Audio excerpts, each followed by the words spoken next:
Before jumping into a new market, you need to assess its potential. And if you are thinking of starting a new business or expanding an existing business into a new market, it pays to do some research before you start.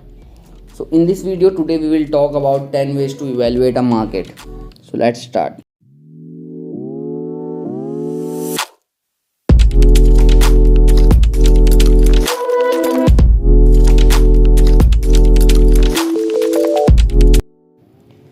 So these 10 ways which I'm gonna talk about will provide you a back of the napkin method which you can use to identify the attractiveness of any potential market you are interested in.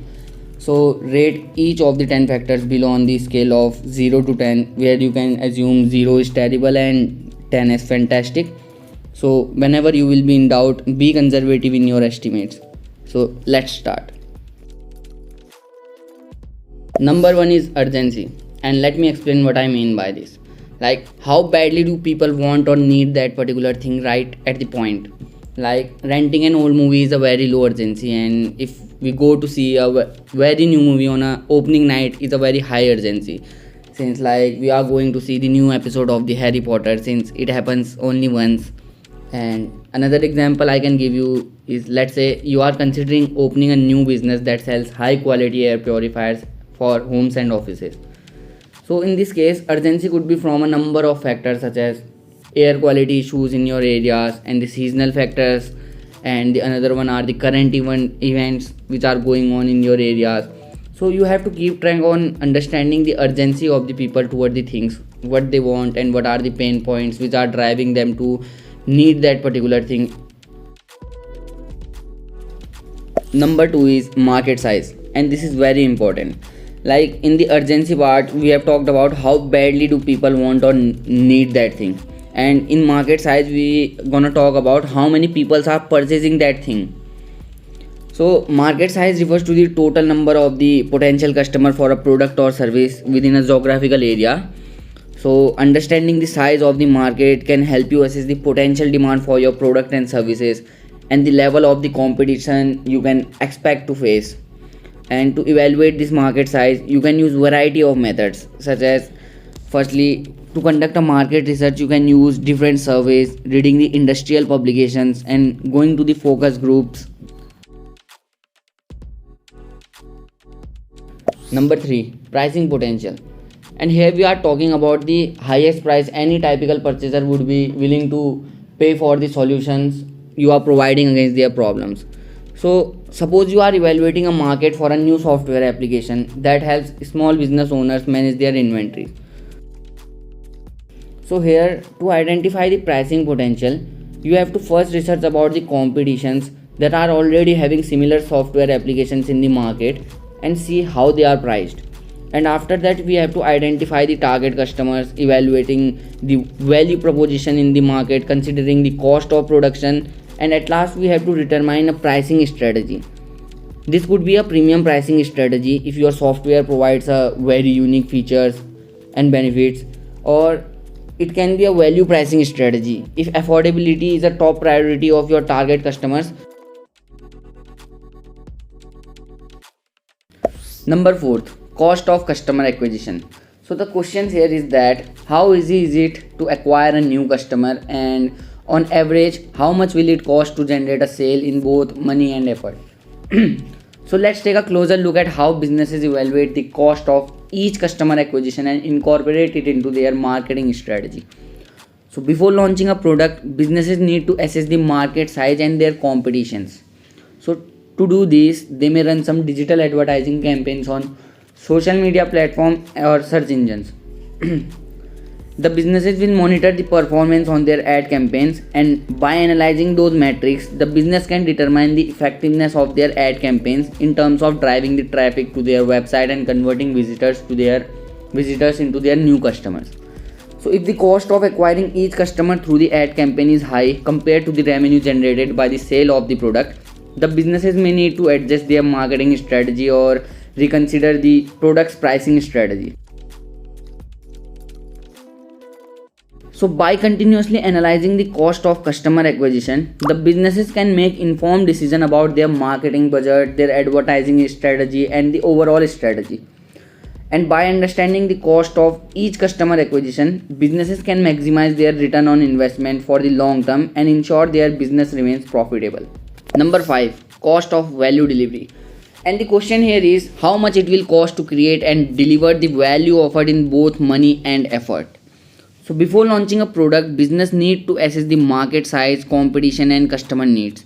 And they need to understand the cost involved in the delivery value of their customers, such as the production, logistics and the marketing expenses. By analyzing this cost, the business can determine the profitability of their product or their services and ensure that they are delivering the value to their customers efficiently. And businesses need to continually evaluate the cost of their value delivery and make adjustment to their strategy if necessary. And this can help them identify the new opportunities to improve their product and services and enhance their customer experience. And by maximizing the value delivery, businesses can differentiate themselves from the competitors and create loyal customers. This in turn will help them to grow their customer base and increase their revenue, as it will be very profitable for the business and very good for their business for a long term.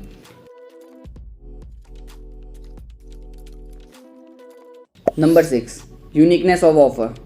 How unique is your offer versus the competition offering in the market, and how easy is it for the potential competitors to copy your offerings? So in a crowded and competitive market, businesses need to set themselves apart from their competitors. On the way to do this is by creating a unique offering that distinguishes your product and services from the rest. And by creating a unique offer, businesses can attract more customers and stand out in a crowded market. By offering a unique product or services, businesses can create a loyal customers who will become a brand ambassador and help to grow their business base. And they can also charge a premium price for their product and services, which can improve their profitability. And to maintain their uniqueness, businesses need to continually innovate and improve their product and services. They need to stay up to date with market trends and the customer needs, and also make changes according to the needs of the customer. And to be successful in competitive market, businesses need to assess their competitions and their unique selling points. So they need to understand the strengths and weaknesses of their competitors and determine how they can differentiate themselves. And businesses need to identify what makes their product and services unique and how it can solve their customers' problems. And they need to highlight these unique selling points in their marketing and advertising campaigns. And in conclusion, creating a unique offer is crucial for any business looking to set themselves apart from their competitors. And by understanding their competition, identify their unique selling points and continually innovating their business can attract more customers and increase their customer base, and it will end up resulting more revenue for their business in a very much competitive market. Here comes number 7, speed to market. How soon can you create something to sell? And in today's fast paced market, businesses need to be agile and very much responsive to changing their customer needs. And this is the only way to do this, by maximizing their speed to the market. To be successful in a competitive market, businesses need to assess the market size, competition and their target audience. And they need to understand the demand for their product and services and how they can meet the demand quickly. And by minimizing the time it takes to launch a product, business can easily take advantage of market opportunities and stay ahead of their competitors. And they can capitalize on trends and emerging needs and gain a foothold in the market. So however, I can say businesses need to balance speed with the quality, and rushing a product to the market without proper testing and research can lead to a costly mistakes and damage to the brand reputation. So to achieve a fast time to market, businesses need to streamline their processes and eliminate any bottlenecks in the product development cycles. They need to ensure that their teams are working efficiently and that they have the access to the resources they need.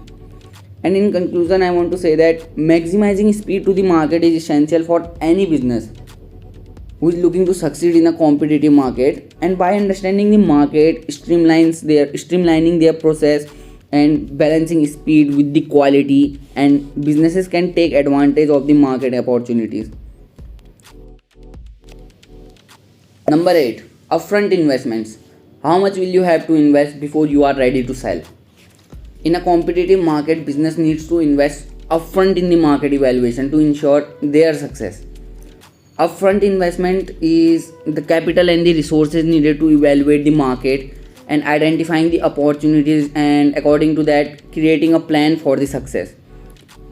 And by investing upfront in the market evaluations, businesses can create a very solid plan to action that will guide them to through the process of product development, marketing, and sales. They can identify any potential obstacles and create a plan to overcome them. However, businesses need to balance their upfront investment with their available resources. And over investing in the market evaluation can be costly and may not guarantee any success. So, I think to optimize their upfront investment, businesses need to identify the key areas where they need to invest, such as the market research, product and development, marketing. They need to allocate the resources effectively to ensure that they can meet their goals. And by investing upfront in the market evaluation, businesses can save their time and secondly their money. They can create a plan that aligns with their goals and ensure that they are meeting the needs of their customers. And for this, I can say the conclusion is investing upfront in the market evaluation is essential for any business who is looking to succeed in a competitive market. And by understanding the market, identifying the opportunities, and creating a very solid plan of action, businesses can optimize their resources and ensure their success. Number 9, upsell potential. So look out for the related secondary offers that you can present to your purchasing customers. Like businesses need to find ways to increase their revenue and maximizing their profit, because the ultimate aim of the business is to get more and more profits. So one effective way to do this is by maximizing the upsell potential of their product and services. Upselling, I can say, is the practice of offering the additional product or services to the customers who have already made a purchase. And by maximizing the upsell potential, businesses can definitely increase their revenue and improve their customer satisfaction. So, however, businesses need to balance their upselling with customer satisfaction. And the most important is that they need to ensure that the upsell opportunities are very much relevant and valuable to the customers. And by maximizing the upsell potential, businesses can improve their profitability and build customer loyalty, and they can increase the lifetime value of their customers and create more sustainable business model. The last, number 10, evergreen potential. Once the initial offer has been created, how much additional work will you have to put in order to continue your selling? So I can say evergreen potential refers to the ability of the product and services to remain relevant to the customers as in demand over a long period of time. So by identifying the evergreen opportunities in their market, businesses can create a sustainable business model that ensures a long-term success. And to identify these evergreen potentials, businesses need to assess the trends and the needs to get target audiences. They need to understand the fundamental problems that their product and services are solving, and whatever problems are likely to remain relevant in the future. And however, businesses need to balance evergreen potential with innovation. They need to ensure that their product and services remain relevant and competitive in the market for the future. And to maximize their evergreen potential, businesses need to find the key features and the benefits of their product and services and make them as much as unique and valuable to the customers. Thank you so much guys. If you got some value, don't forget to subscribe for more informative videos. Take care. Bye bye.